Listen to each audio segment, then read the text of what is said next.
بالعموم جب آپ کے افکار و خیالات کو ایک عام مسلمان سنتا ہے، اس پر غور و فکر کرتا ہے، آپ کی کتابیں ہوں یا آپ کے سوال و جواب کے سیشن ہوں، تو اس سے تاثر یہ سامنے آتا ہے، اور اس طرح آپ بیان بھی فرماتے ہیں کہ آپ پوری مذہبی فکر کو ریکنسٹرکٹ کر رہے ہیں، اس کے اندر اگر کوئی آمیزش ہے کسی چیز کی تو اس سے علیحدہ کر کے خالص قرآن و سنت کی بنیاد پہ پیش کر رہے ہیں، تو تاثر یہ پیدا ہوتا ہے کہ اس کا مطلب یہ ہے کہ آپ سے پہلے جو ماضی کی علمی روایت ہے اس کے ہاں تفقہ فی الدین یا اس کی جو تعبیر دین ہے اس میں کوئی نقص، کمی یا کوئی کوتاہی ہے جس کو آپ درست کرنے کے لیے سامنے آئے ہیں۔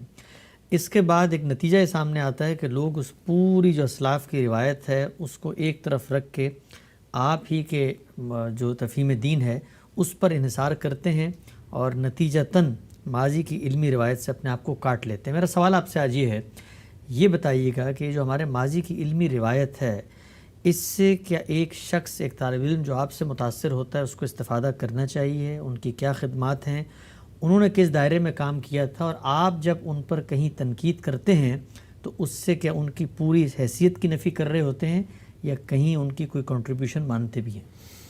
اس طرح کا اگر کوئی تاثر لوگوں کے دل میں پیدا ہوتا ہے تو یہ بہت ہی افسوسناک ہے۔ ایسا نہیں ہے کہ رسول اللہ صلی اللہ علیہ وسلم پر اللہ کا دین نازل کیا گیا اور اس کو ہم نے پہلی بار سمجھا ہے۔ اس امت کی تاریخ بڑی روشن تاریخ ہے، اس میں بڑے جلیل القدر اہل علم پیدا ہوئے ہیں، صحابہ کرام میں بھی، تابعین میں بھی، اور اس کے بعد کے دور میں تو ہر علم و فن میں غیر معمولی خدمات بڑے بڑے جلیل القدر اہل علم کی رہی ہیں۔ یہ جو کچھ بھی ہم دین سیکھتے ہیں یا دین کی روایت سے واقفیت حاصل کرتے ہیں وہ انہی کی خدمات کے نتیجے میں حاصل کرتے ہیں۔ اگر ان کو درمیان سے نکال دیں تو سوال یہ ہے کہ پھر دین کے معاملے میں آج اعتماد کے ساتھ کوئی بات کیسے کی جائے گی؟ کیونکہ دین میں خود اللہ کی کتاب لوگوں ہی کے ذریعے سے منتقل ہوئی ہے، اس امت ہی نے منتقل کی ہے۔ یہ کتاب اگر آج اجماع اور تواتر کی بنیاد پر اخذ کی جا رہی ہے تو وہ اجماع اور تواتر فرشتوں کا تو نہیں ہے نا، اسی امت کا ہے۔ اسی طرح سے سنت ساری کی ساری ایسے ہی منتقل ہوئی ہے، اور ہم پورے اعتماد کے ساتھ کہتے ہیں کہ اگر کسی معاملے میں مسلمان پوری طرح متفق ہیں اور یہ سمجھتے ہیں کہ وہ دین کی حیثیت سے اس پر عمل کر رہے ہیں، اس کے بعد اگر یہ بھی معلوم ہو جاتا ہے کہ ان کے علم کا اس پر اجماع ہے، یہ بھی معلوم ہو جاتا ہے کہ ان کی پچھلی 12، 13، 14 صدیوں کا پورا علمی ریکارڈ اس کی تائید کرتا ہے، تو پھر اس کے دین ہونے میں کوئی شبہ باقی نہیں رہتا، اگر اس میں کوئی فہم کا معاملہ نہیں ہے۔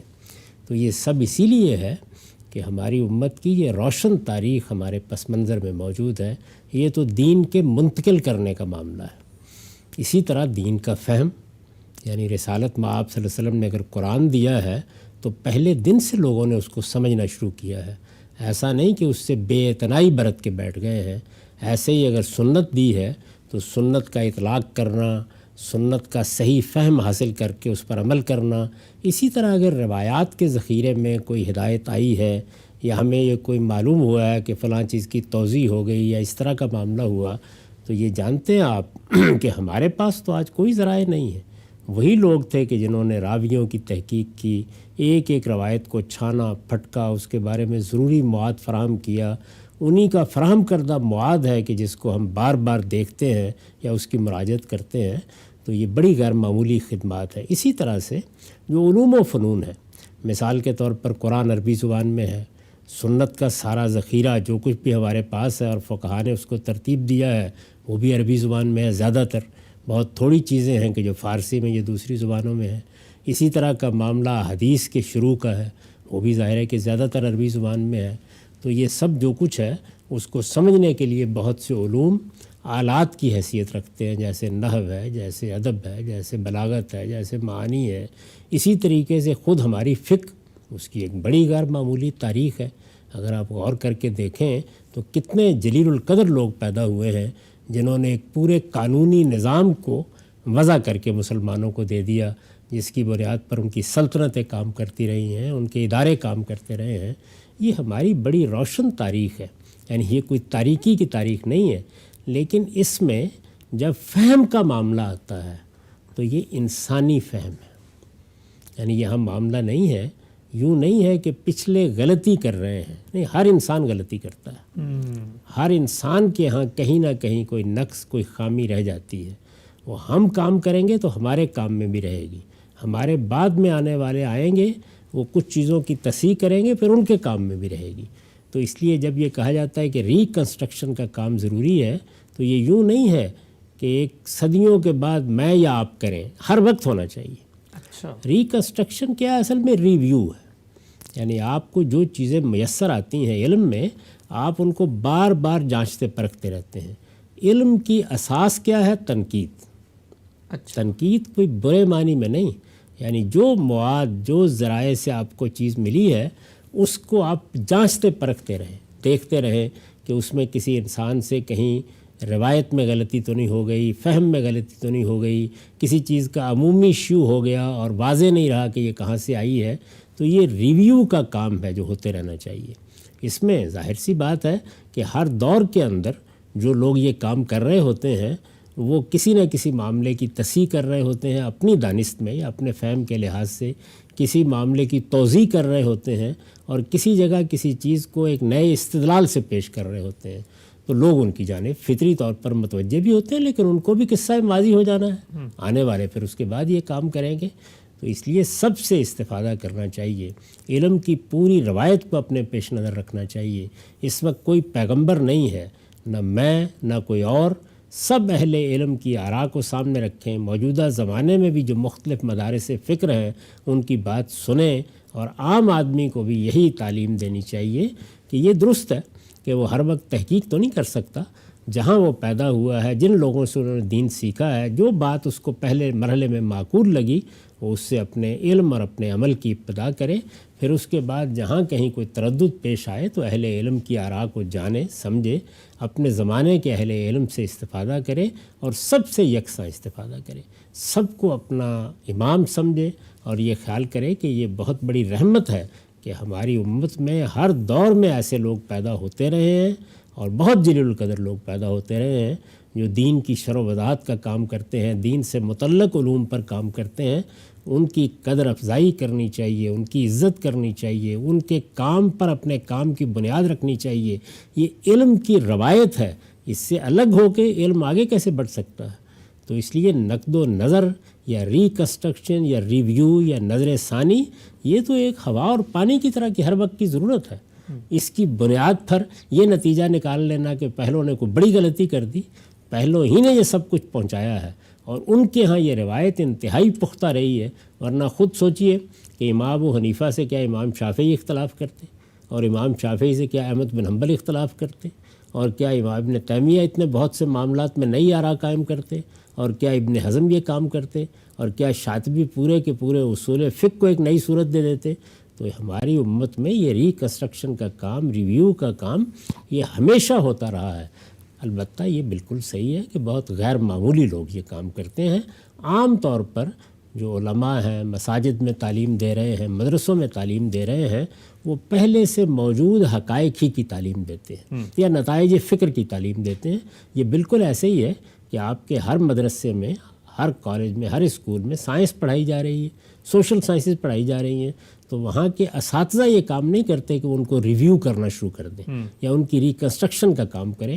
وہ چند لوگ ہوتے ہیں جو یہ کام کرتے ہیں اور پھر آہستہ آہستہ وہ علم کی روایت کا حصہ بنتا چلا جاتا ہے. ٹھیک ہے، ہم سے بہت ہی آپ نے تفصیل سے اس موضوع پہ بات کی. میں تھوڑا سا اس کو آگے بڑھانا چاہوں گا اور ایک ڈائلیما کا اظہار کرتا ہوں آپ کے سامنے. بتائیے اس کو کیسے حل کیا جا سکتا ہے. عام طور پہ جب عام لوگوں کو ہم یہ توجہ دلاتے ہیں کہ ماضی کی تاریخ بڑی زندہ، بڑی روشن، بڑی جاویدہ ہے اور بڑی تابندہ وہ تاریخ ہے، اس پہ اسلاف کی ایک روایت ہے، ہزاروں کتابیں ہیں، علماء کے سلاسل ہیں، لیکن وہ یہ کہتے ہیں کہ بھئی ہم تو ماضی کی روایت کے نمائندہ ان مولوی حضرات کو سمجھتے ہیں. یہ تو ایک دن ایک چیز کو حرام کرتے ہیں، دوسرے دن دوسری چیز کو حلال کرتے ہیں، اور ان کا پبلک انٹریکشن، ان کا پبلک کے ساتھ جو موڈ آف انٹریکشن ہے، زبان، پھر چیزوں کے ساتھ کمیونیکیٹ کرنا، یہ بھی اس طرح سے اپ ٹو ڈیٹ نہیں ہے. تو وہ اس ماضی کی علمی روایت سے اپنے آپ کو جوڑ ہی نہیں پاتے. وہ تو سمجھتے ہیں کہ ماضی کی علمی روایت کا حاصل ہماری مسجد کے مولوی صاحب ہیں. یہ بتائیے گا کہ ہمارے عام مسلمانوں کو اس روایت سے خود کیسے روشناس کرایا جا سکتا ہے اور کیسے یہ بتایا جائے کہ اس روایت کے یہ بڑے لوگ تھے اور ان کے یہ افکار تھے؟ عام حالات میں تو آدمی اپنے قریب میں جن کو پاتا ہے بلکہ مولوی صاحب تو کیا، آپ اپنے والدین سے دین سیکھ لیتے ہیں، کسی بزرگ سے سین لیا، آپ کے چچا نے کوئی تعلیم دے دی، اماں جان نے کچھ بتا دیا، دادی اماں نے ایک حکایت سنا دی. تو ہماری زندگی کی ابتدا تو یہیں سے ہوتی ہے. اس لیے کہ دین کا معاملہ یہ نہیں ہے کہ مدرسے میں جائیں گے، اسکول میں داخلہ لیں گے، تب پہلی بار سائنس پڑھائی جائے گی. ٹھیک. اب تو خیر سائنس کا معاملہ بھی یہ نہیں رہا، لوگوں کی زبان پر چیزیں ہوتی ہیں، لیکن دین کا معاملہ چونکہ وہ ہماری روزمرہ زندگی سے متعلق ہے، ایسا ہی ہے. تو اس میں ہر طرف سے آپ کو پہلے اسی طرح کا علم ملتا ہے. یہ مجھے بھی ایسے ہی ملا تھا، یعنی اس سے کسی کا استثناء نہیں ہے.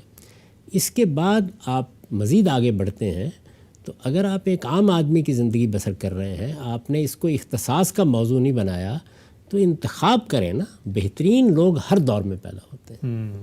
یعنی ہمارے اس زمانے میں اگر آپ غور کر کے دیکھیں تو صرف یہی تو نہیں ہے کہ وہ لوگ کہ جو مسجدوں میں تعلیم دے رہے ہیں ان کی اپنی خدمات ہیں، بہت غیر معمولی خدمات ہیں. انہی مسجدوں کے پس منظر میں بڑی بڑی علمی شخصیات ہیں. وہ بڑی بڑی جو علمی شخصیات ہیں ان کا معاملہ تو یہ نہیں ہوتا کہ وہ استدلال سے اپنی بات سمجھا نہیں سکتے. آپ دیوبندیوں میں دیکھ لیں، آپ بریلویوں میں دیکھ لیں، آپ اہل حدیث میں دیکھ لیں، ہر جگہ آپ کو بہت غیر معمولی علماء اس طرز فکر کے مل جائیں گے. اب علامہ انور شاہ کاشمیری ہیں، یا مولانا محمود الحسن ہیں، یا احمد رضا خان صاحب بریلوی ہیں، یا نعیم الدین صاحب مراد آبادی ہیں، یا مثال کے طور پر مفتی محمد شفیع صاحب ہیں، یا مولانا اشرف علی تھانوی صاحب ہیں. یہ جو لوگ ہیں، اسی طرح اہل حدیث علماء میں مولانا داؤد غزنوی اور بہت سے لوگ ہیں. یہ کوئی معمولی لوگ نہیں ہیں. ان کی کتابیں ہیں، تصنیفات ہیں، ان کا اپنا اسلوب ہے بات بیان کرنے کا. تو وہاں پر بھی آپ کو یہ کوشش کرنی چاہیے کہ آپ مسجد کے مولوی صاحب سے اوپر اٹھیں اگر آپ کو شوق ہے علم کا. یعنی اگر وہی معاملہ ہے کہ ٹھیک ہے جو بات بتا دی گئی قصہ ختم، اس پہ عمل کر لیں گے، تو عام آدمی تو وہاں مطمئن ہو جاتا ہے. لیکن اگر آپ میں کچھ سیکھنے سمجھنے کا ذوق ہے تو ہماری اردو زبان میں، انگریزی زبان میں، دوسری زبانوں میں بہت سا کام علماء نے کیا. آپ ہر طرز فکر اور ہر مدرسہ فکر کے لوگوں کی آراء کو جان سکتے ہیں. پھر وہ لوگ جنہوں نے اس زمانے میں خاص طور پر بر صغیر میں اسلام کی یا دین کی شرح و وضاحت بہت برتر جگہ پر کی ہے، ان میں مثال کے طور پر شاہ ولی اللہ ہیں. ان کی بہت سی تصنیفات اگرچہ اصلاً یا فارسی میں تھیں یا عربی میں تھیں لیکن ترجمہ ہو چکی ہیں، آپ ان سے استفادہ کر سکتے ہیں. پھر علامہ اقبال ہیں، مولانا ابوالکلام آزاد ہیں، شبلی نعمانی ہیں، مولانا سید ابواللہ صاحب مودودی ہیں، مولانا امین حسن اصلاحی ہیں. یعنی ان بہت سے اہل علم کا معاملہ تو وہ نہیں ہے کہ یہ کوئی مسجد کے مولوی ہیں محض. آپ ان کی تحریروں کو پڑھیں، اعلیٰ درجے کا علم، اعلیٰ درجے کا ادب، آپ اس سے روشناس ہوتے ہیں. تو اس سے اپنے مطالعے کو وسیع کرنا چاہیے. چیزوں کو جس طرح علمی طور پر سمجھا جاتا ہے اس طرح سمجھنا چاہیے. انہی کی تحریروں سے پھر بڑے اکابر کا تعارف بھی ہوتا ہے، معلوم ہوتا ہے کہ ان کے پیچھے کون لوگ ہیں، یہ کن سے استفادہ کر رہے ہیں. اس میں بہت سی چیزوں سے لوگ واقف ہو جاتے ہیں. اسلاف کی بہت سی چیزیں بھی اب آپ کو اپنی اپنی زبانوں میں ترجمہ ہوئی ہوئی مل جاتی ہیں. ان کو پڑھنا چاہیے، مطالعہ کرنا چاہیے. تو جب آپ کسی چیز پر علمی طریقے سے غور کرنا چاہتے ہیں تو اس میں غور کرنے کا یہ طریقہ تو نہیں ہے کہ ایک طرف آپ کسی بڑے اعلیٰ درجے کے آدمی کی چیز کو سن رہے ہو اور دوسرے مکاتب فکر میں کسی محلے کے مولوی صاحب کی بات سن رہے ہیں. برابر کی سطح پر لوگوں کا مطالعہ کریں، دیکھیں کہ وہ کس طرح استدلال کر رہے ہیں. تو پھر آپ کو اندازہ ہوگا کہ علم کی روایت بڑی روشن روایت ہے، اور ہم اس کے اوپر اللہ کا شکر ادا کریں کہ اللہ تعالیٰ نے ایسے جلیل القدر لوگ ہر دور میں پیدا کیے ہیں. باقی یہ مناسبت ہوتی ہے کہ آپ کا زیادہ اطمینان مثال کے طور پر زید پر ہو گیا، بکر پر ہو گیا، جس پر بھی آپ کا اطمینان ہے. لیکن دوسرے اہل علم کو سننا، پڑھنا، جاننا، ان سے سیکھنے کی کوشش کرنا سچے طالب علم کے لیے ناگزیر ہے. ٹھیک ہے، ہم سب آگے بڑھاتے ہیں سلسلے کو. ایک سوال جو اسی علم کی روایت سے ہی اٹھتا ہے وہ یہ ہے، پچھلے دنوں ہمارے زیر بحث بھی رہا کہ یہ جو اصول فقہ ہیں اس کے بارے میں دو آراء ہیں کہ ان کی ابتدا سب سے پہلا وہ شخص جس نے کوئی مرتب علم کی صورت میں ان کو وضع کیا ہو، وہ کیا امام شافعی تھے یا نہیں تھے، یا ان کے بعد یہ علم بنا ہے حنفی ٹریڈیشن کے اندر. آپ کا جو طالبانہ مطالعہ ہے، ظاہری بات ہے آپ نے ان چیزوں کو دیکھا ہے، آپ کی نظر میں اگر کوئی شخص اس کی ہسٹری ٹریس کرنا چاہے تو اصول فقہ کی ابتدا ہماری ماضی کی علمی روایت میں کہاں سے ہوتی ہے؟ میرے نزدیک تو کوئی علم بھی یک بیک پیدا نہیں ہو جاتا، اس کے پیچھے ایک پوری تاریخ ہوتی ہے. آپ کسی علم کا بھی مطالعہ کریں، یعنی پہلا مرحلہ وہی ہوتا ہے کہ جب آپ ایک کام جو آپ کی علمی فکری یا عملی ضرورت ہے وہ شروع کر دیتے ہیں. یعنی ایسے کبھی نہیں ہوا کہ کچھ لوگوں نے پہلے عروض کا علم ایجاد کیا اس کے بعد شاعری کرنی شروع کی ہو، یا پہلے نحو کا علم یا صرف کا علم ایجاد کیا ہو اس کے بعد جا کے بولنا سیکھا ہو. ٹھیک. لوگ بول رہے ہوتے ہیں، لوگ شاعری کر رہے ہوتے ہیں. اسی طرح کا معاملہ علم کا بھی ہوتا ہے. یعنی کسی نے آپ سے قرآن مجید کی کسی آیت کا مطلب پوچھا، صحابہ کے دور میں، تابعین کے دور میں. کسی نے کوئی مسئلہ اجتہادی نوعیت کا تھا وہ دریافت کیا، تو جو ایک صاحب علم جواب دے رہا ہوتا ہے تو اگر وہ واقعی صاحب علم ہے تو کسی پرنسپل، کسی اصول کا لحاظ کر کے دے گا نا. جی. یعنی ہوش پوش تو باتیں نہیں کی جا سکتی. ایک عام آدمی تو ہو سکتا ہے اس کو نہ سمجھتا ہو، لیکن اگر کوئی آدمی حقیقی معنی میں کسی فن کا عالم ہے یا کسی علم کو سمجھتا ہے یا اس کے اندر اتر کر اس کو دیکھتا ہے، تو اس کے ہاں جس طرح سے آپ کے بچے زبان سیکھنا شروع کرتے ہیں تو یہ تو بہت بعد میں پتہ چلتا ہے کہ اندر ایک سائنس ہے زبان میں. یعنی یہ مفعول بن رہے ہیں، یہ فاعل بن رہے ہیں، یہ جملے بن رہے ہیں، یہ مبتدا بن رہا ہے، یہ خبر بن رہی ہے. اسی طرح سے کسی علم اور فن کے اندر بھی جب لوگ اپنی آراء دے رہے ہوتے ہیں یا اپنا نقطہ نظر بیان کر رہے ہوتے ہیں تو کچھ اصول ہوتے ہیں جو کار فرما ہوتے ہیں جن کو بیان نہیں کیا جاتا، اور کبھی کبھار آپ کوئی سوال کرتے ہیں تو بیان بھی ہو جاتے ہیں. تو اس لیے یہ جو اصول فقہ کا فن ہے، ظاہر ہے کہ یہ بطور فن کب سامنے آیا، اس کی باقاعدہ کتاب کب سامنے آئی، اس کو یہ ترتیب کب دی گئی، وہ تو کوئی شبہ نہیں کہ امام شافعی ہیں جن کو یہ اعزاز حاصل ہے. ان کی کتاب ہی اس معاملے میں ابتدائی کتاب کی حیثیت رکھتی ہے، اور بعد کے زمانوں میں بھی جو انہوں نے اس کے گوشے متعین کر دیے ہیں ان سے آسانی سے نکلنا ممکن نہیں ہوا. بہت غیر معمولی شخصیت ہے ان کی. لیکن یہ بات کہ یہ فن کی ابتدائی وہاں سے ہو رہی ہے ایسا نہیں ہے. اس سے پہلے حناف یہ کام کر رہے تھے، مالکیہ یہ کام کر رہے تھے، اور بہت سے اس زمانے میں ایسے اہل علم تھے جو کسی خاص مدرسہ فکر کے ساتھ وابستہ نہیں تھے، لیکن دین کے بارے میں رائے بھی دیتے تھے، غور بھی کرتے تھے، مسئلہ بھی بتاتے تھے، اجتہادات بھی کرتے تھے. تو آپ کا کیا خیال ہے کہ وہ کسی اصول کے بغیر کر رہے ہوتے تھے؟ تو اصول کا استعمال آپ یہ کہہ سکتے ہیں کہ جس طرح ہم شعر ارتجالن کہہ دیتے ہیں اس طرح ہو رہا ہوتا ہے. پھر کوئی آدمی اس کا مطالعہ کرتا ہے اور اس کے اندر سے ان چیزوں کا استخراج کرتا ہے، یا کوئی بحث پیدا ہوتی ہے تو پھر ان کو باقاعدہ اصول کی شکل دینے کی ضرورت محسوس ہوتی ہے. اس کے بعد پھر وہ دور آتا ہے کہ جس کو ہم کہتے ہیں کہ اب علم گویا تدوین اختیار کر رہا ہے. اس میں امام شافعی کو ولیت حاصل ہے.